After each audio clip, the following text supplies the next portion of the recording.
Hello listeners, welcome to the Enfield Microphone magazine for the summer of 2014. My name is Keith de Jersey, I'm your editor. This is my third edition. I hope I can find something that will interest you. To start with, back in October last year, I went with the Dorton Ex-Pupils Association and we made a visit to the British Wireless Museum in West Dulwich. I tried to get some recordings there, but there was a bit too much noise and chatter. So I went back in January of this year to visit the museum, and I was shown around by somebody called John.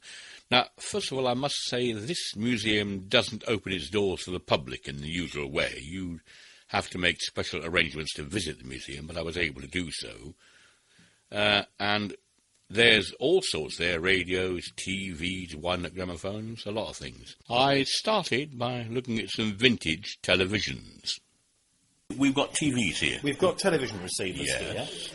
Getting from how far back? They go back to 1936. They go back to the very start of the service in November 1936. Yeah. About 4 or 5 different models. Any of them work at the moment? They all work. They all yes, work, yes, do they? Yes, they all work. So, if you can describe, compared to today, what sort of a picture would you have got on those TVs here? Well, on a pre-war TV, you would get a much smaller picture. Yeah. It would be black and white, of course. Yes, not obviously, colour. yeah, sure. And it would be slightly less brightness and clarity, very slightly less than you'd get on a modern receiver. Yeah, I see. Other than that, the entertainment value would be very much the same. So the picture was quite viewable. Oh, absolutely. Yes. Can we just see one of these TVs in here? You can describe what they're like. I can take you over to. Let's have a look here. And I'll just take. Now we've got a 1936 model here. Yes. Yeah. It's in a bureau. It's in a large wooden case. Yeah. With the centre part of it is raised slightly. Yeah, I see that. Like a fireplace. I understand. Old-fashioned tiled fireplace. And is that the screen under here? That's the screen. You lift a little door up on the front. Yes, and slide it back, huh? And you've got a glass screen there. Yeah. Where the actual picture appears. I see.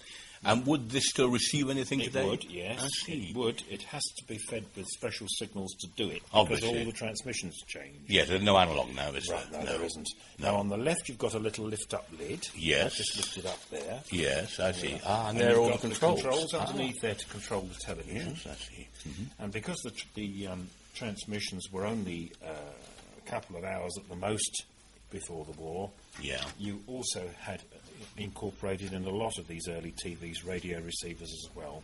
So what make of TV is this one? This is an HMV. HMV. His Master's Voice. 1936. 1936. An HMV was the trade name of the gramophone company. Yes, right.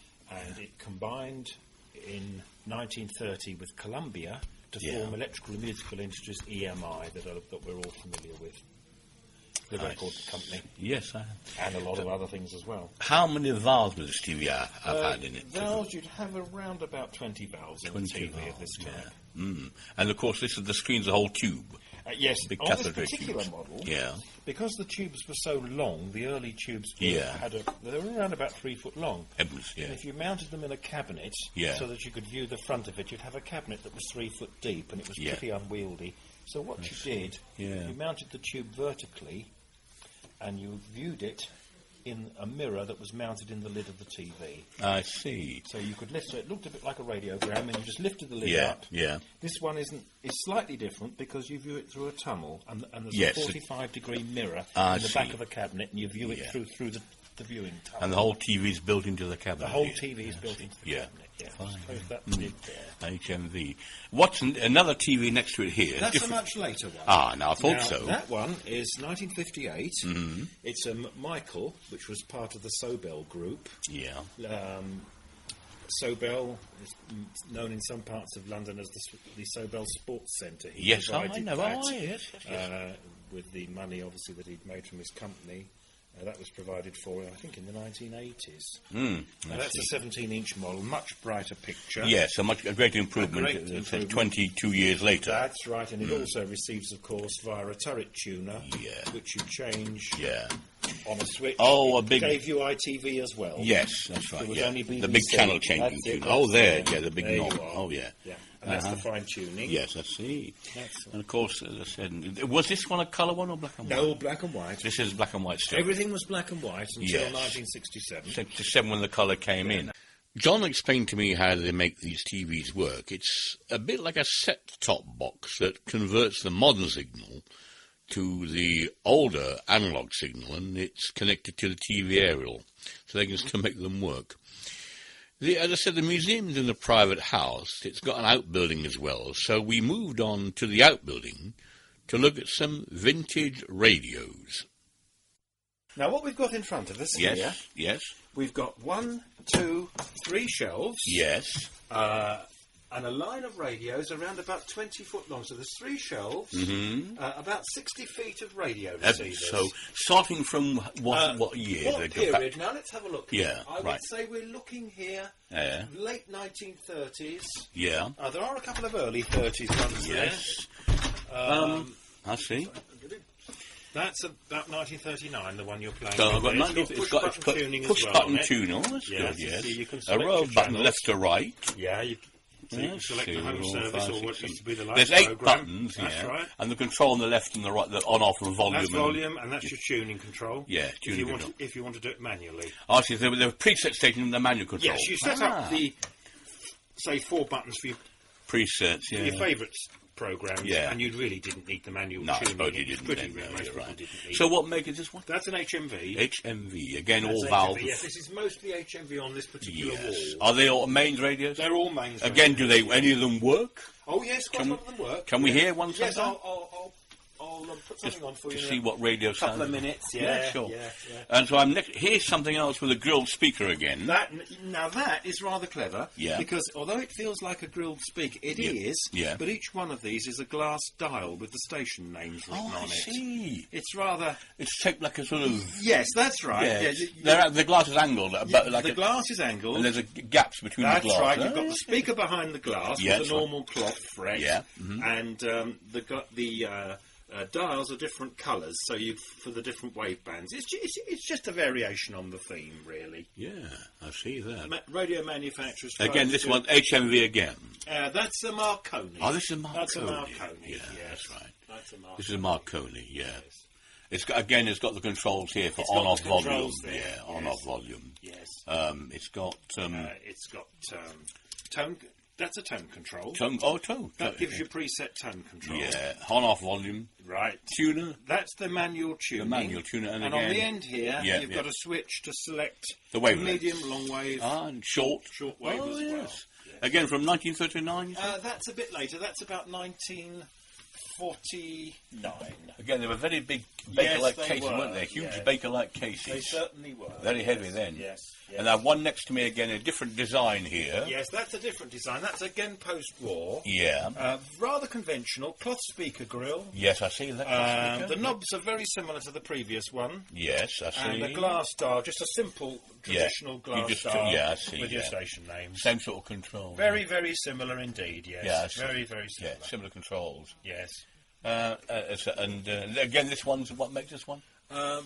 That is another Marconi. That's another Marconi. Yeah, see. All in Baker-like cases. Bakelite all wood. All wooden cases. That's a wood one you've got there. That's a wooden one here. That is ebonized wood, so it looks a bit like Bakelite. It feels like it. Yes, it does, wood, doesn't it? And any of these on batteries or just all main? There are some battery radios just underneath here on the first shelf. Yes. Now, these date from round about 1932. The very bottom radio. Oh, there we are. This is a battery radio. Yeah, that's a battery radio. Now that's on a revolving disc. Yeah. About 1932, and of course the batteries in those days were accumulators. You needed an accumulator and a high tension battery as well to run the radio. So what make with this one? We're on the HMV shelf still, so we've got HMV. This is the HMV That's again. HMV, basic controls. Very, very basic battery control. sets are, yes. Because, of course, a lot of London didn't... It's got a handle. It was portable. Yes, transportable. On a revolving disc. That's it. Yeah. That's for direction, for directional... Yes. A lot of London, a lot of Great Britain in 1932 didn't have a main supply. So you had to have a radio. So you had to have a battery radio. You say 1932? That 1932. This one. And that would have had an accumulator and a large dry battery. Accumulator and a very large high-tension battery. Yeah. It would have also had what we called a small grid bias battery. Yeah. Which was about 9 by 1 by 4 inches. And could this one ever work again? I've got my hand on it. I'm not sure if that one does. It may well do. Unfortunately, we haven't marked on here what is actually working. But you probably wouldn't get the batteries now, would you, for these? No. You have to modify them with a power unit these days to operate them. But we can do that. We can do that. Yeah, you can do, Of course, they're all valve radios. They're all valve. Oh, yes. There's another one here, another HMV. Very similar model. Similar model, very similar battery again. A sort of different speaker grill. You're on the battery line. Yeah, again, revolving disc. All on revolving. All on revolving disc. And the reason they're on revolving bases is because the aerial is internal inside the cabinet, and you have to turn the cabinet round for the best reception. Yes, that's right. So it's nice if they put them on a ball-bearing base. Yeah, it's very easy to do that.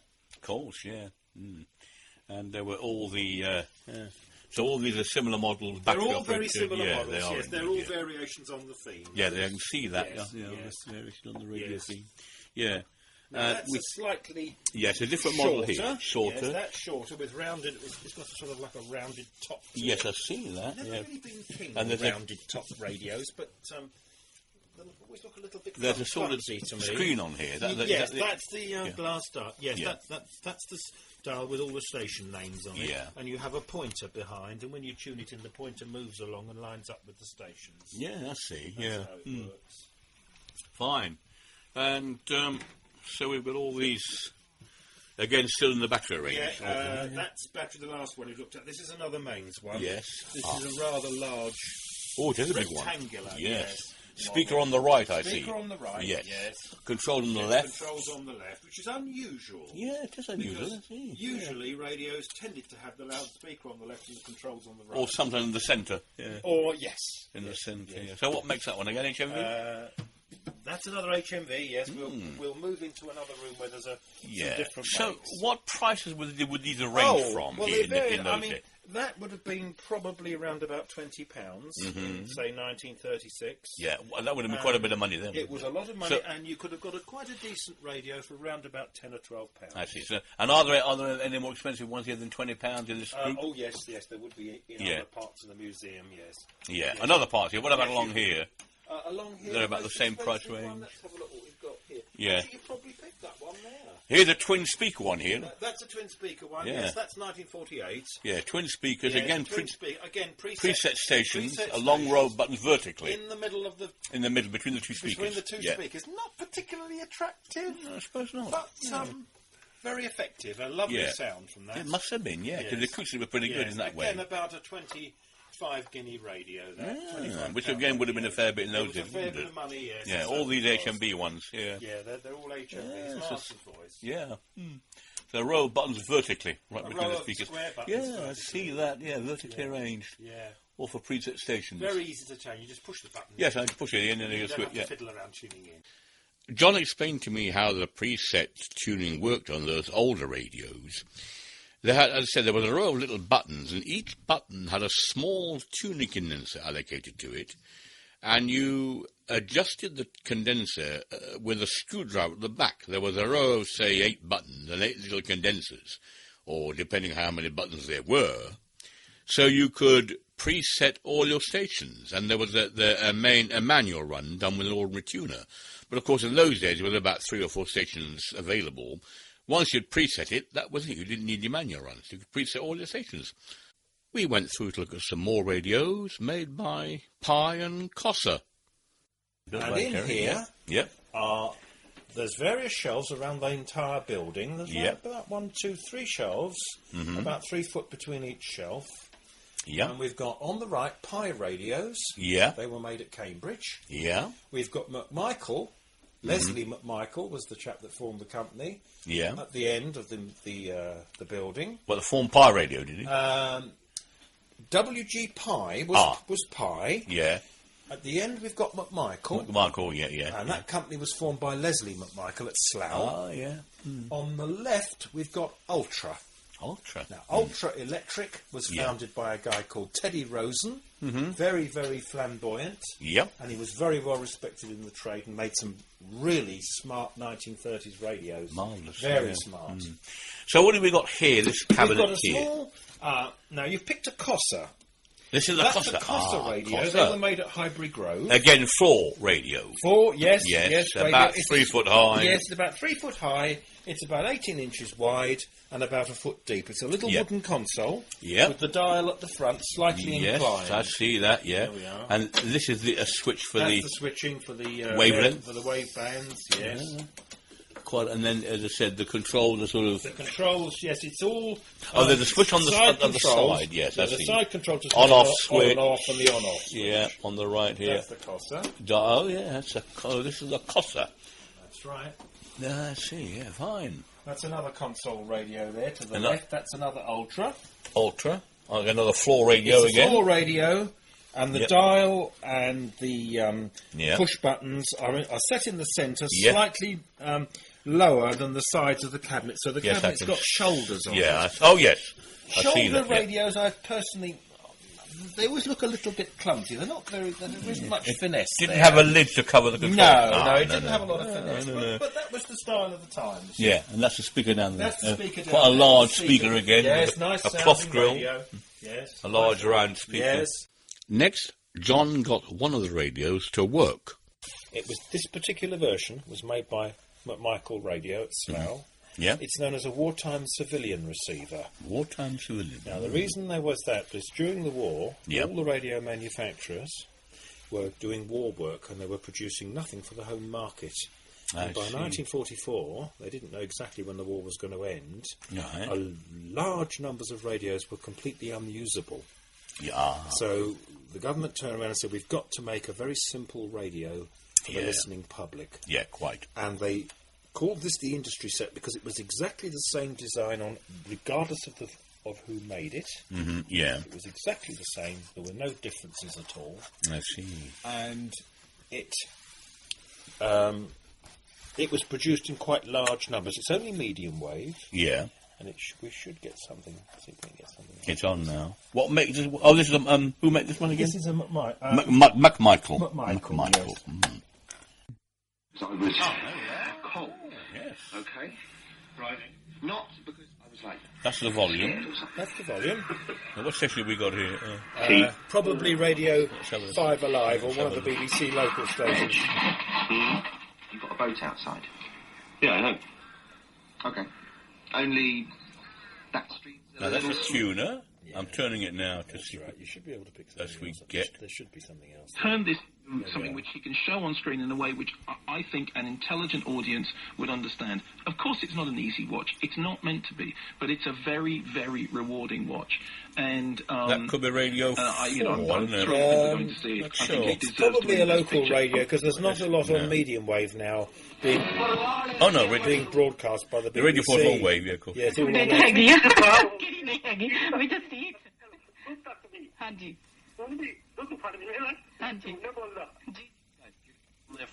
On average, fuel remains just above 130 pence a litre. Northern Ireland and Wales are paying the most for petrol, while diesel is most expensive. You'd still get Radio 2 on medium wave, wouldn't you, I think? Unfortunately not. You can get Radio 4 on long wave. 4's on long wave, yeah, right, but you can't get a lot on medium wave these days that's broadcast by the BBC, unfortunately. No, I see that.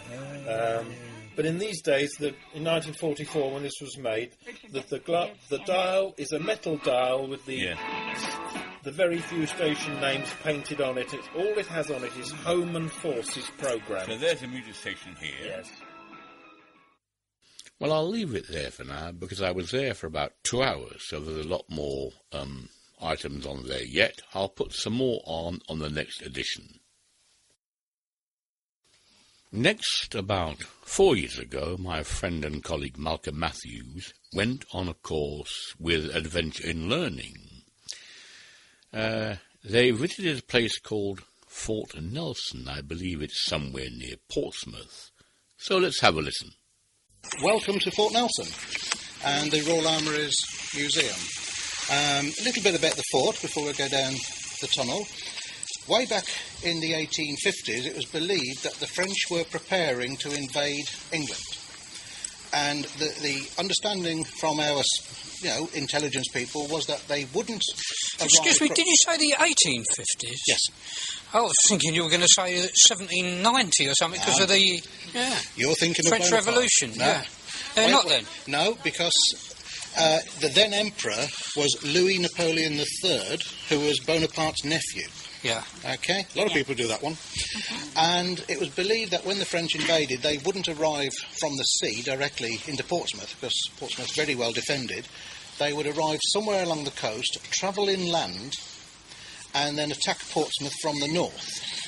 And we've got Portsdown Hill here, if I can say the words right, and it was believed that they would arrive here, line up their guns and blast away down to the dockyard from here.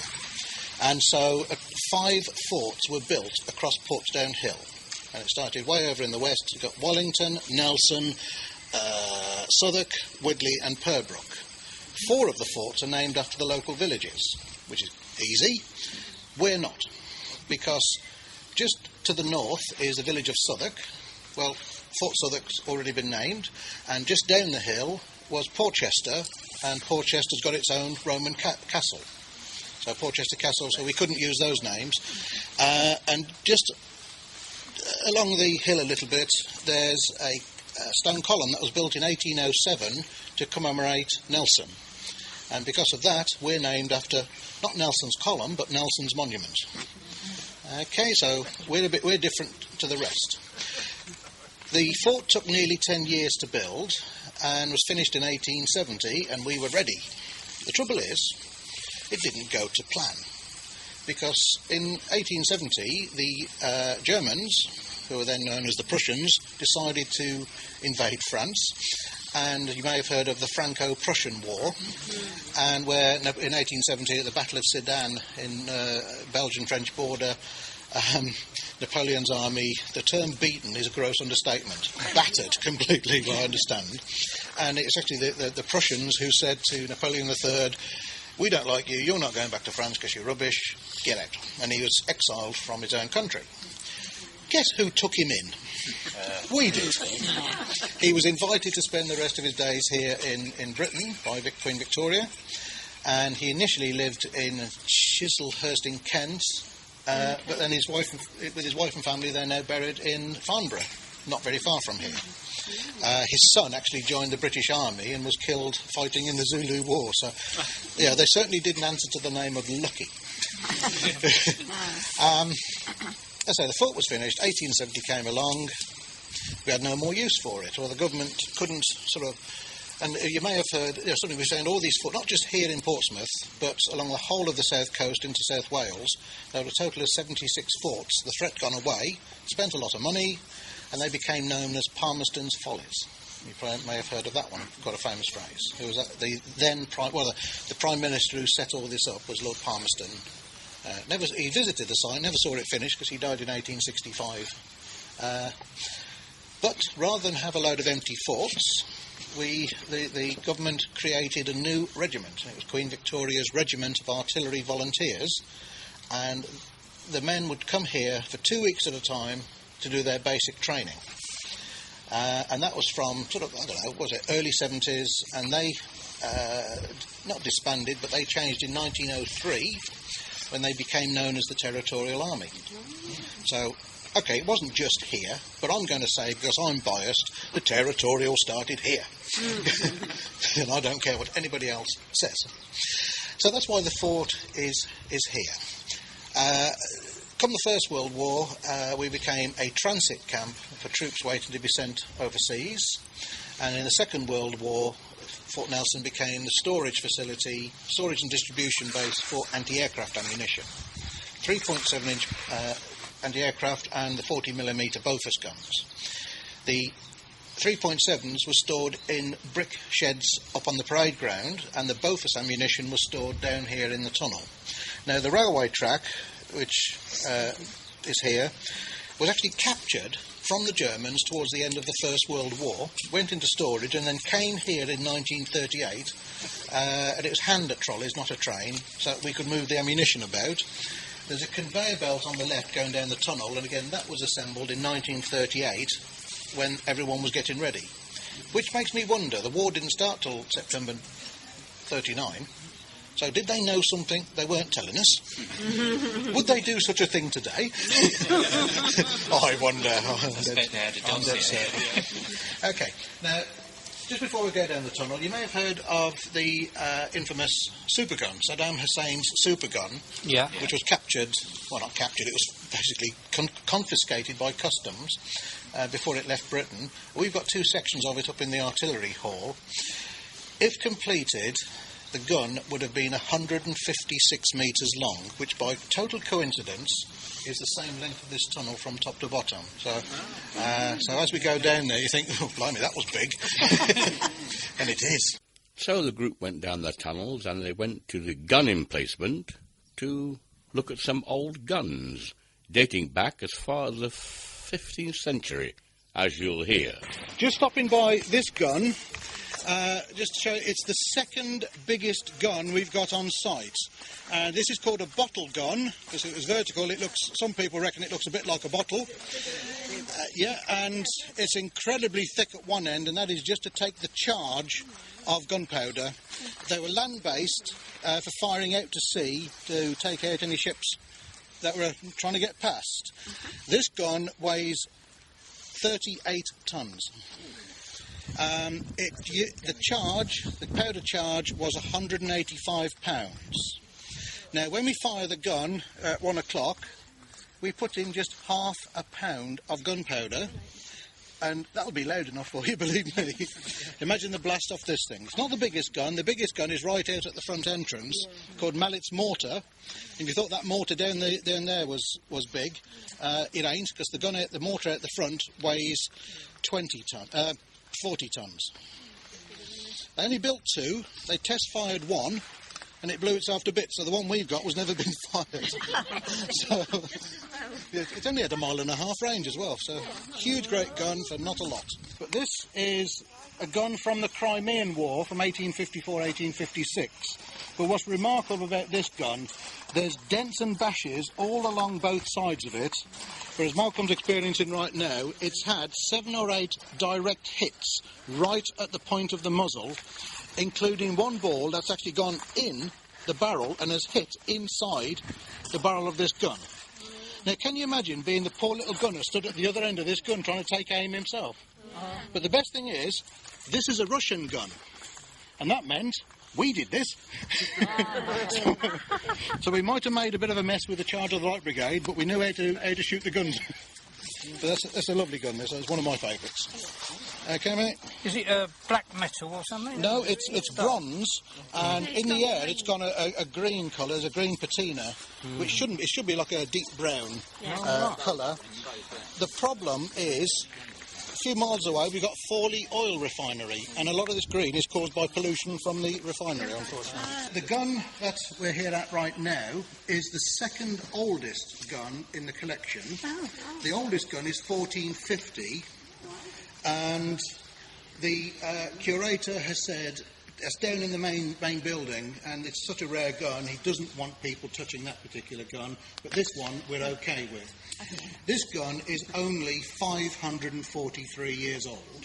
Happy birthday to you. It was actually, well, you're a bit here, because we know it was made in the 5th month of the Islamic year, which is equivalent to 1464. And I know that because it's written at the end of the gun in Arabic, and we had an Arabic family in the summer, and I was going, tell me what it says. But what's most remarkable about this gun, it's in 2 halves. There's the barrel, which is big, to say the least, and the huge bit at the back, almost as big, is the breech, but amazingly, it's got a screw thread for fixing it together. This would screw together. Just by sheer manpower? Manpower, they put wooden, there's blocks here, the wooden stakes would go in, and it would be screwed together. I mean, if you want to reach down here, Malcolm, down to this way a bit. There's the screw thread. Is this copper? It's bronze. Bronze. It's bronze. Yeah. 17 tons of solid bronze. 15. This was high technology at the time. This could knock out 15 shots a day. And we know that they were last used because they'd be in rows pointing out to sea. They were attacking ships trying to get past. And we know that in 1807, on the 5th of March, the British fleet under Commander John Duckworth was trying to sneak past Turkey. He's a Turkish gun, and he was forced to withdraw because these guns were blasting hell out of the fleet. Oh. And they fired stone balls, huge, great stone balls. I say 15 shots a day, no messing about. Okay. Finally, we'll hear about some of the present-day activities that go on the parade ground at Fort Nelson. Now, we're now on the parade ground, and if you imagine the whole fort is like a giant D shape, and the curved side of the D is where the gun emplacements are. And initially, there were 30 guns placed all around on the rampart. We can't go up the rampart at this time of year. I'm afraid they're closed in the winter, so you'll have to have another trip in the summer. Nice up there, it's really nice up there when the sun's shining. And the parade ground here, it's used for all sorts of special events. We had a reenactment of the Second World War. We had the Falklands reenactment here, First World War. We had the Boer War here as well in the summer. And in September every year we have the tattoo. Where the tattoo started with a 24-round salvo off a couple of guns. Then we had the Queen's Memorial Flight, the Lancaster Spitfire and Hurricane come over. Then we had the parachuting. Then the Royal Marines Band wandered on, followed by the mass pipe bands. So it's an area where people can sit or stand to watch this? Most people go up on the ramparts, which are about 18, 20 foot up, and they bring the chairs, they bring the picnics, and they have a wonderful time. Well, I hope you all found that interesting. In 1998, while I was in Guernsey, I visited the German underground hospital. This was built by the Germans. As you know, during the Second World War, the Germans occupied the Channel Islands. They took over and did just what they wanted to do. They built this hospital. Though they called it underground, they tunnelled into a hillside. Guernsey's quite hilly. And they built about 1.25 miles of tunnelling in the hillside. And although the deepest point is 75 feet underground, you don't go down any steps. It's all on the level, because the hill rises above you as you go in. Because it's underground, it remains fairly cool. The temperature rarely gets above 42 degrees Fahrenheit. That's about 5 degrees Celsius. Now, before I play the recording, I must warn you it's a bit echoey, but I'll make it as clear as I can for you, but some of it might be a little bit distorted, because some parts are much more echoey than others, as you'll hear. Anyway, here's John to tell you a bit about how the hospital was first built. When was this hospital actually first... When did they start work on building it? They started building it in the first winter they were here, 1940. 1940. And after 3.5 years, it was largely built and equipped. Was it slave labour? Yes, it was slave labour from the continent. There were a few Algerians and Moroccans they'd have rounded up in France. Spaniards that had escaped the civil war with Franco again, they'd have rounded up those in France. There were French, Belgians, Dutch, Poles, Czechs, Russians, a mixture from the occupied territories. Yeah. Yes. So we're actually in what part of the hospital is this we've just come into now? This is one of the corridors leading into the main hospital section. Yeah.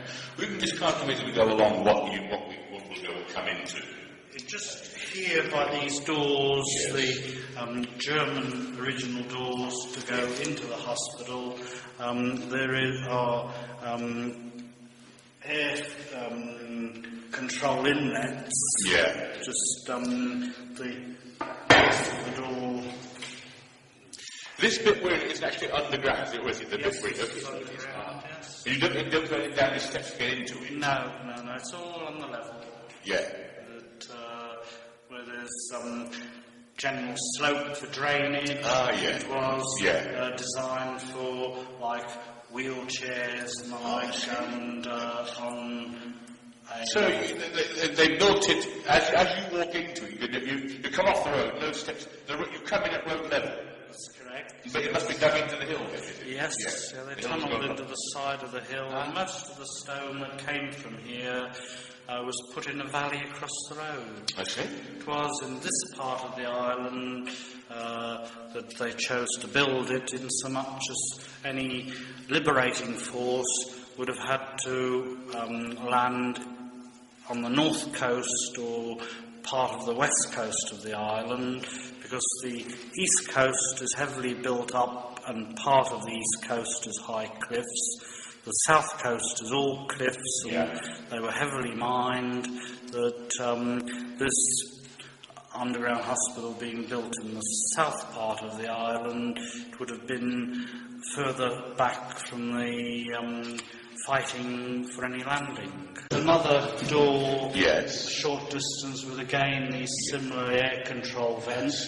The Germans were thinking that the British might have used gas in the Second World War, like they themselves used in the First World War. I said it feels like air conditioning down here. Yes, it really does. On the right, just here, is the first of the rooms, which is the guard room and laboratory and dispensary. There are a series of rooms. Do you want to go through them at all? We will go along the corridor here. Because there are quite a number of rooms. We would only go to the corridor to the other side of the I see, this on the right here. This room is this is just a corridor. A corridor. No room there. No. I see. It just links to a parallel corridor to the main corridor that we are going along.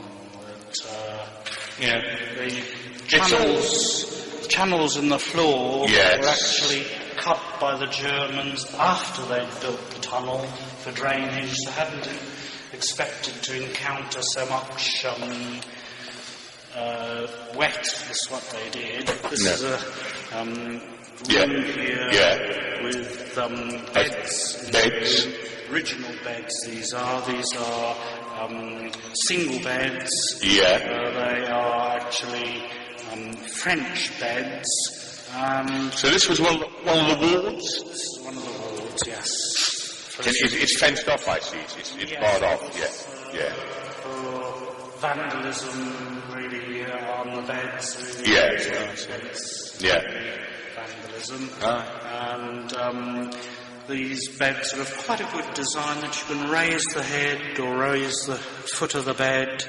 That they are. How many beds are there in the ward? In this ward, well, actually, they could have had on the plan. They have something like about around about 20 beds or so to each ward. I see. But they did also have wooden beds, which were even able to be made into bunks, and they could easily double or even quadruple the number, making them sort of 4 beds, 2 beds on top of 2 others, making it sort of like bunk beds, double up, as it were. Certainly, if we move on. So we're still in the corridor, aren't we? Yes, we're still in the corridor. There is the another ward just here. Fenced off again, I see, There is, so the public can't actually allowed to go into these wards? No. For the damage that could be caused. Yes, I understand. These are reconstructed beds made of wood to give an impression as to what it would look with the German wooden beds in here. I see, so it wouldn't be another ward. That's 2 wards we've passed on our right as we go along. There's another ward just on your right here again. With similar number of beds in here. Again, now wooden reconstructions for the effect of ward with German beds. Yeah. But a little bit further along, actually, is another ward here. This is an empty ward here. You can go into this one a bit. Oh, yes. They're not particularly wide wards, but if you come just here.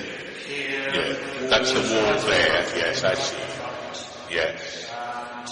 And the distance, if you come... It's about what? Other side here... Must be... about 8 feet, isn't it? About 8 foot. Maybe 10 feet wide.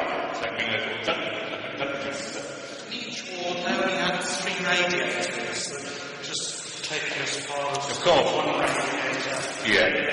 Many of the radiators have been removed. So this was one of... a very old... that's an old one, isn't it? A very old radiator. This is the original radiator. You see?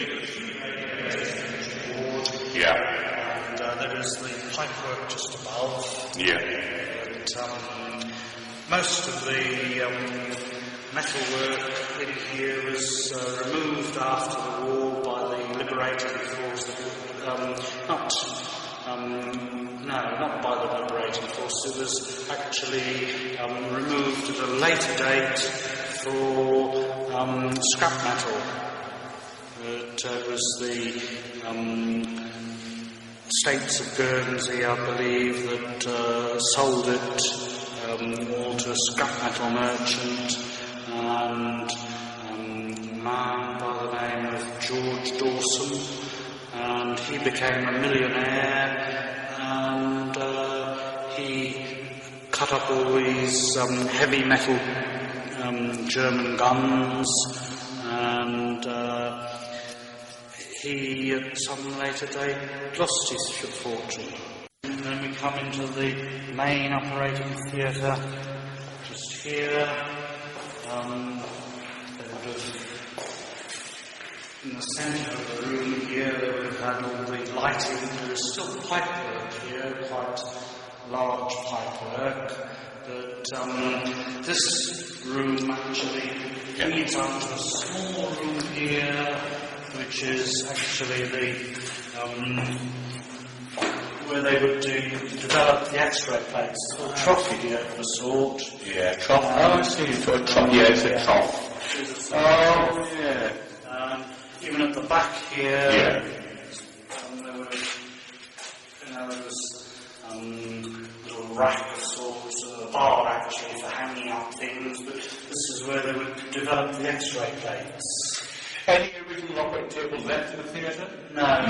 All that equipment was actually removed not long after D-Day. After D-Day, they brought nearly 800 wounded German, mostly soldiers, but there were some naval personnel, and they were in here for nearly 3 months.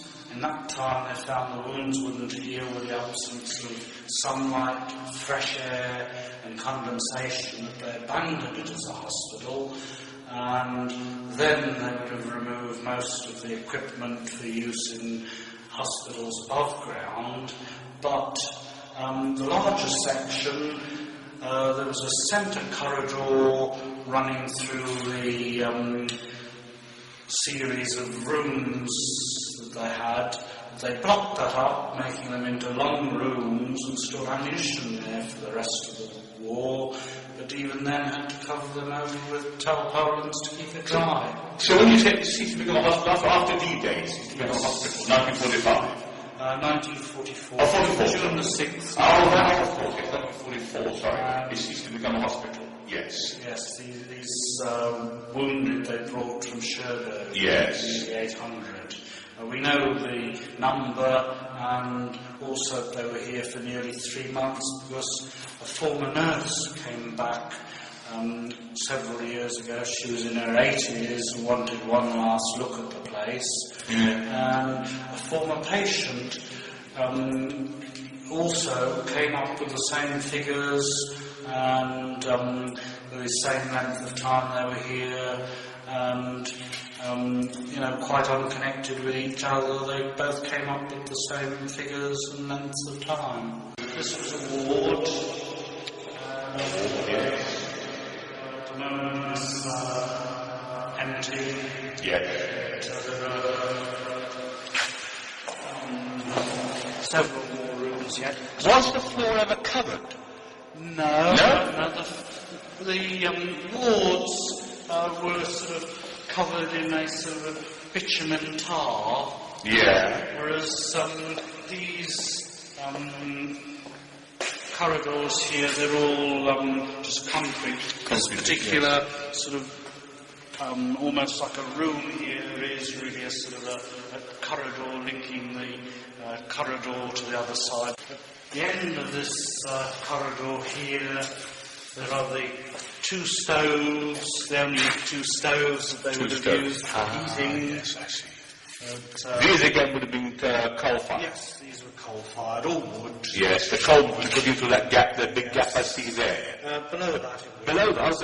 Oh, I see, yes. No, that would probably be where they'd take out the ash. Ah, yes, and then there's a hole there. Yes. The fuel would have gone in that gap. Yes, they would have yes, I see, stoked them up. There's a bit of pipework behind. And it would heat, the only radiators, they only has 3 radiators. Yes. To heat. Yes. For the whole for each ward, there was only 3 radiators. Look. Just to the side here. Oh, you had 3 radiators in each pillar here. Yeah. There would have been a circulating pump just sort of behind here. Yes. Here there is where the circulating pump would. Behind that, there really is some of the pipework. But also behind that is an escape stairway, an escape shaft. It is actually blocked off at the moment, though people can see the steps going up. It is actually sort of a diagonal of steps on the left that lead onto a landing that is level. The landing goes to the right. Then there is another diagonal of steps nearly in the middle of this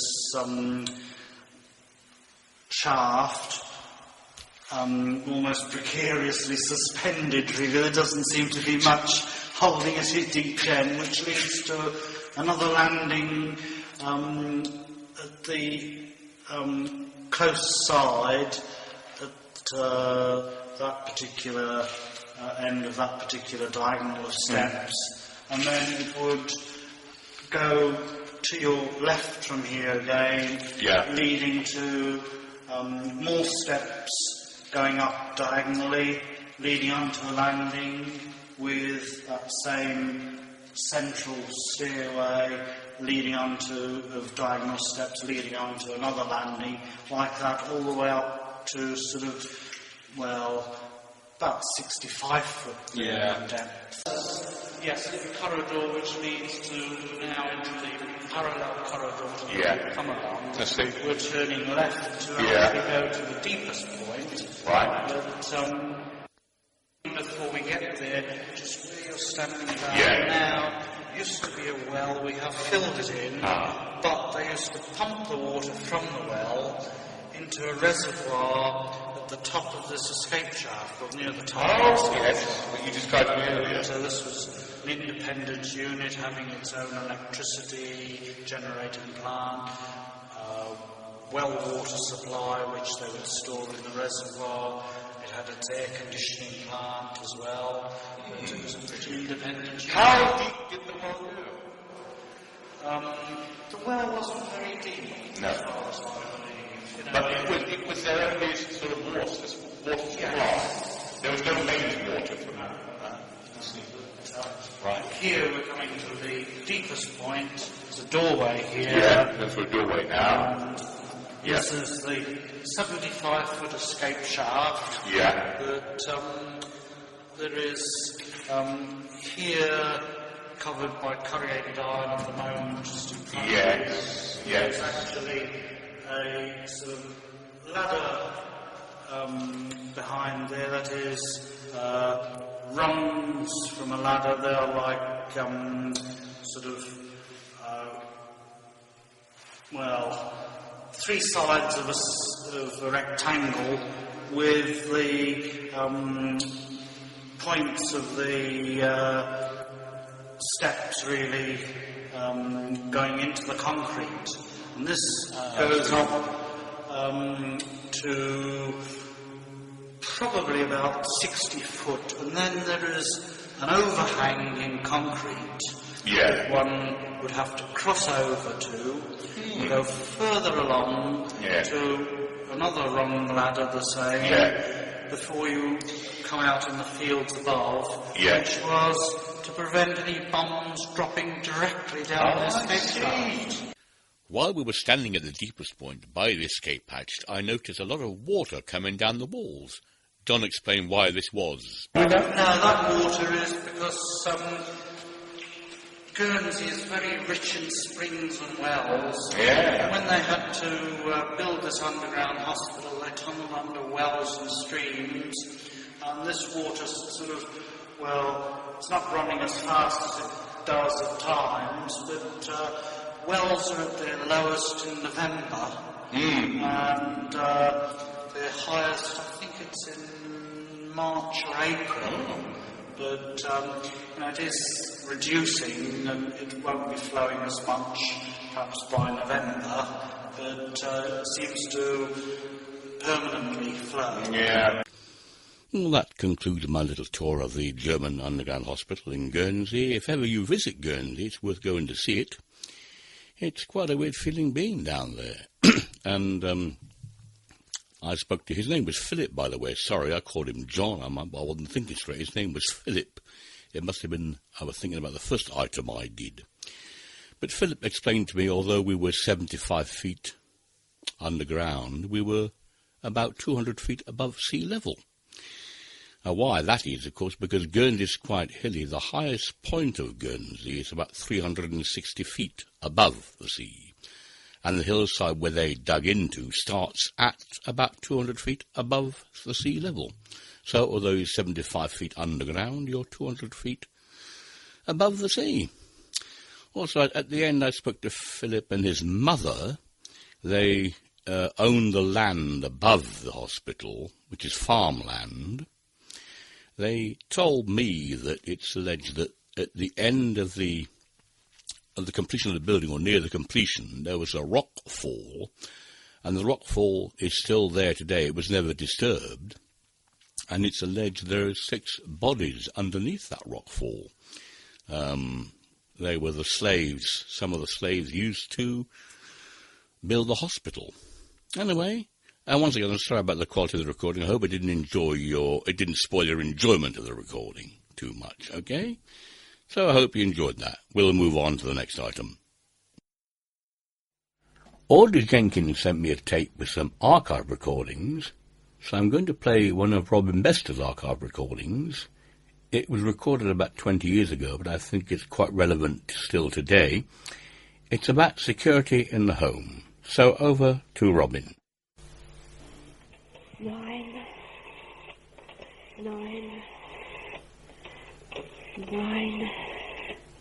Hello? Can you give me the police, please? Hello? I want to report a burglary. That is an occurrence that is happening far too often these days. Break-ins and theft have increased over recent years. Fortunately, they are still comparatively few and far between. But we mustn't be complacent, and there are many simple steps we can take to help prevent it happening.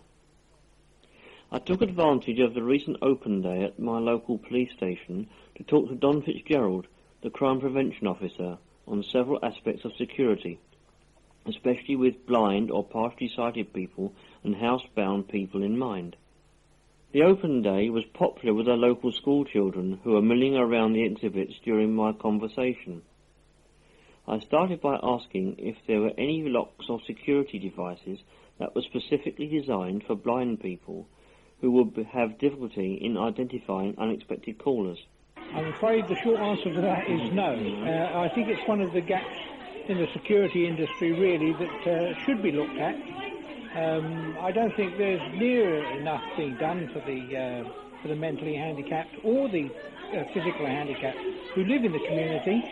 In fact, I often go around and talk to the physically handicapped in the community, and it's just a fact of life that possibly because of the commercial aspect of it, whether they would consider that there were enough people, in fact, who were physically handicapped to make the manufacture of locks, especially for them, as a viable proposition.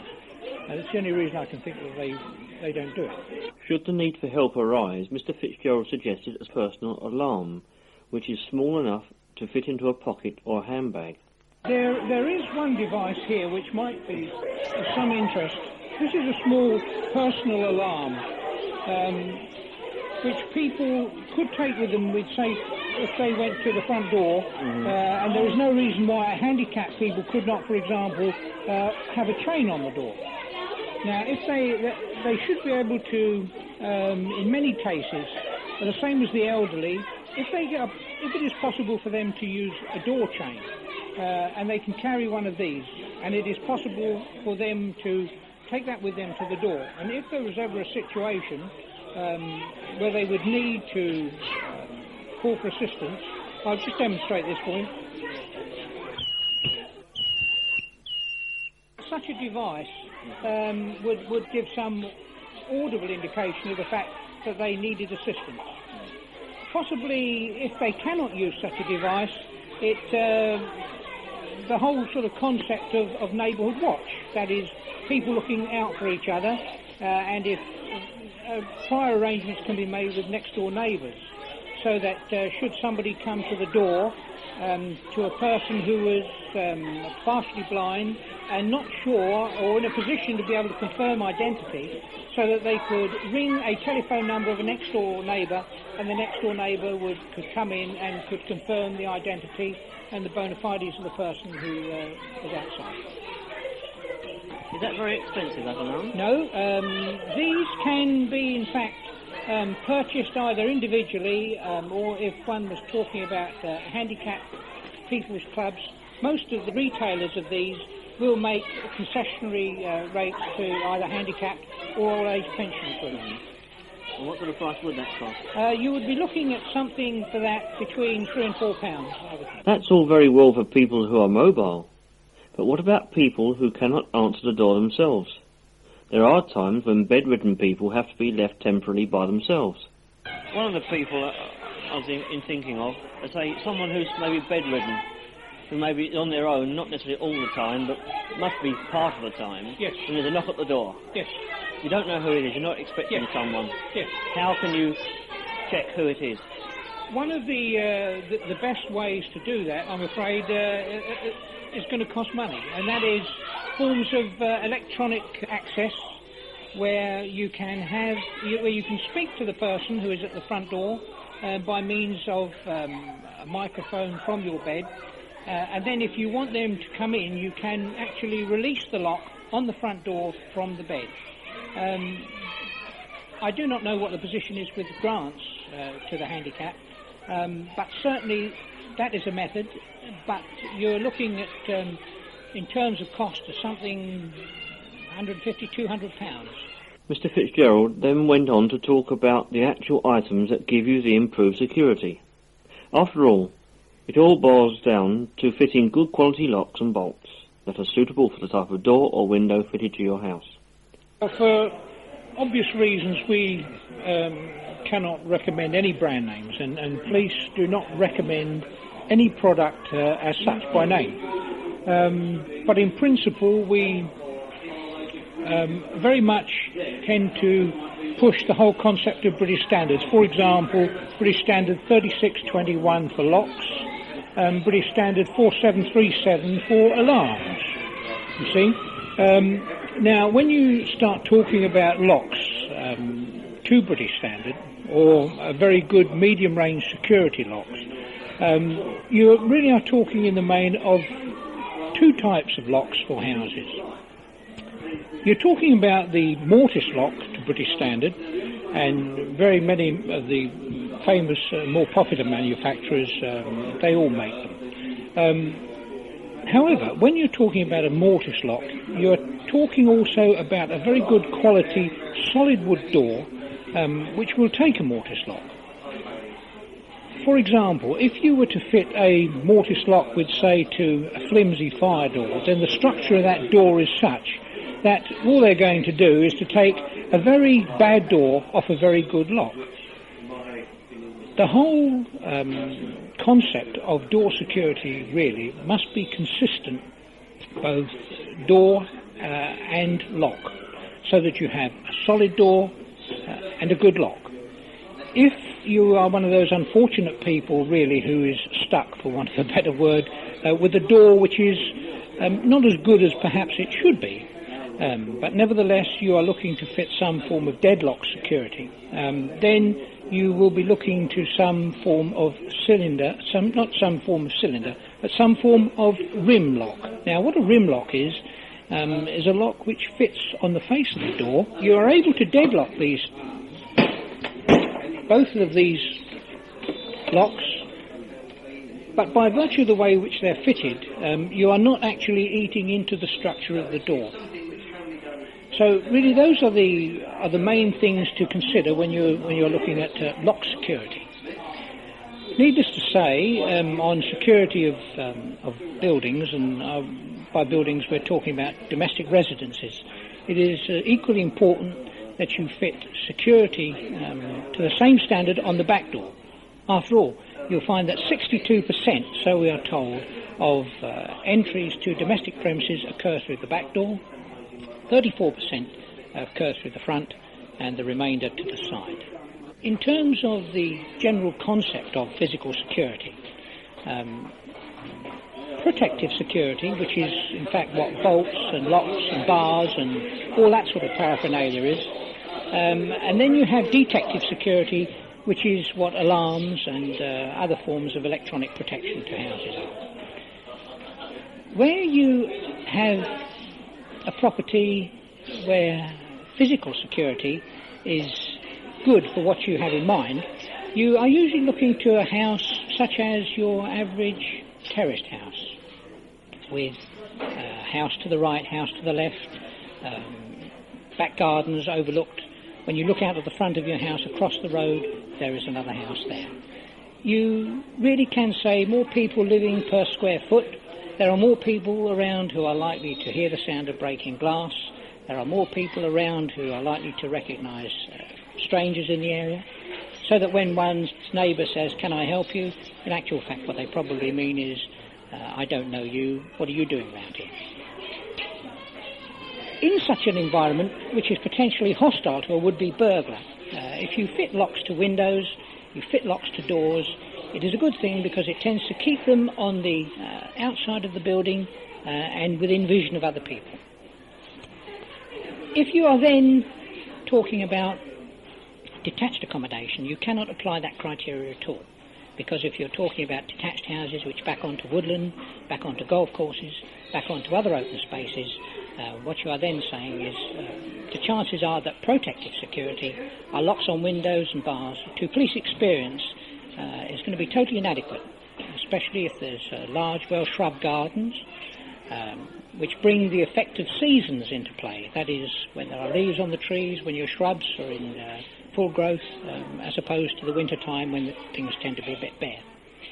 In that type of environment where thieves can work privately, they can work with great secrecy, avoiding confrontation, without a doubt, I think as a rule of thumb you can say if you are a detached house, in those type of circumstances, you really must be looking to alarm security, without a doubt. That is, and the bottom line is that if you do not have alarm security in that type of environment, you are in fact going to have people who will rip your leaded lights out, who will smash glass, who will even snap off window locks. And certainly it is my experience in some of the very much upmarket areas of the ground which I police, that is certainly a very accurate fact. So, if you have weak bolts and old inadequate locks on your door, it will be well worth your while taking a few simple steps to improve the security of your home. It also pays if you have some sort of deterrent which will put off potential burglars. One easy method is to leave a light on when you go out at night. But remember, it should be in the living room, not just a hallway or stairway. A hall light on when the rest of the house is in darkness advertises the fact that the house is unoccupied. Another system is to fit a timer plug to a lamp, which will then automatically switch on a light and again switch it off at a prearranged time. This will give the impression of occupancy, especially when you are away on holiday. I am very grateful to Don Fitzgerald of Cheshunt Police Station for his advice and clearly detailed description of precautions that can be taken. I hope that you will find his advice of great value.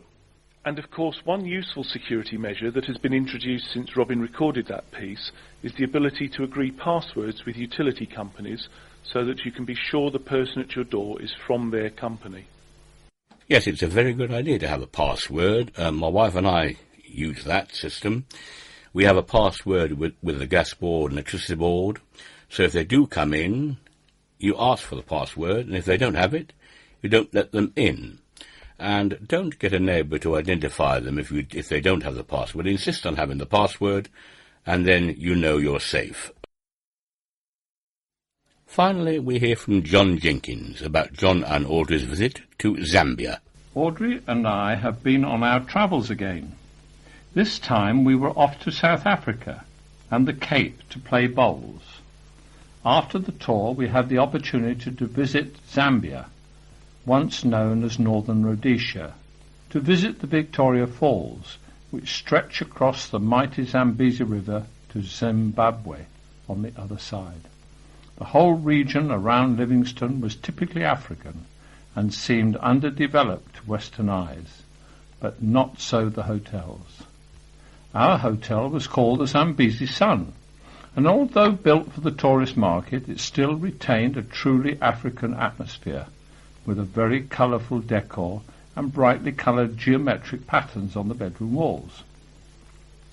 The hotel was in the grounds of a wildlife park, and monkeys and a herd of zebra roamed freely around the site and pool area. There were giraffes, but they seemed shy and we didn't see any. We certainly saw zebras. In fact, I spotted the herd close by as we walked towards the falls and decided to take a photo for the album. Audrey was standing some distance away because zebras are wild animals and have to be treated with caution. She was unaware that there was a zebra right behind her. It literally brushed past, obviously intending a warning that she was too near the herd. She froze absolutely still, as we had been instructed on our South African tour. As it passed, it turned its hindquarters and gave a vicious kick. Luckily, it just missed its target, and Audrey breathed again. There was a funny incident with the baboons when they decided to raid the restaurant. They definitely had a plan. Some clambered on the roof and created an enormous racket in an attempt to distract the waiters. Others were prancing around the tables. Kitchen utensils were flying everywhere as the chefs and waiters hurled the ammunition at the baboons in an attempt to drive them off. Even so, one baboon bravely risked serious burns and snatched a pizza off the hot plate and was off. We were surprised to find that the Victoria Falls were literally in the grounds of the hotel, and we could wander through the wildlife park, and we viewed the awesome spectacle whenever we liked. I suspect it is considerably more commercialised at the Niagara Falls. I can't imagine any free viewing there. We were intrigued and walked some way along the first evening, but decided to go back and wait for the guided tour next day. We agreed that the spray was manageable and that waterproofs were not really needed. How wrong we were. The next day we set off with our group and the guide. The Victoria Falls cascades into a narrow slit or gorge cut through the rock. As we walked along the pathway opposite the falls, a double rainbow was always visible through the spray. The noise of the water crashing into the chasm was deafening, and the spray created a mist just like smoke rising. Indeed, the natives call the falls the smoke that thunders, which seems a very apt and poetic description. On his first visit to the region in 1855, Livingstone thought it was smoke from a fire. On reaching the falls, he allowed himself to be lowered on a rope into the gorge, some 400 feet deep and 100 feet wide. A brave man indeed. On his safe return, he promptly renamed the Victoria Falls. How very boring. The water from the falls makes its way through the gorge, and the river continues its long journey eastwards to the sea in Mozambique. From the path you can see rapids far below, creating the most turbulent and dangerous whitewater for rafting anywhere in the world, where being tipped out of the raft was par for the course. We decided not to indulge in this extreme sport, but we might as well have had a go, because we were so wet by this time from the spray we felt and looked like drowned rats. Our shoes took days to dry out. Audrey had her costume on under her shorts and jumped straight into the pool the moment we arrived back at the hotel. Well, thank you, John. That was an interesting item. Well, we've come to the end of the Enfield microphone now for 2014. So before I produce my next edition, I'll have to have some new material. So if any of you have anything you want to contribute to the magazine, I can receive recordings on cassette, CD, minidisc or memory stick. So if you have anything you'd like to feature, such as holidays or anywhere you visited, you can call me on 0208 805 6578, my mobile 07887 507471. My email address is keithdejersey@betinternet.com. I'll spell that lowercase or one word, KEITHDEJERSEY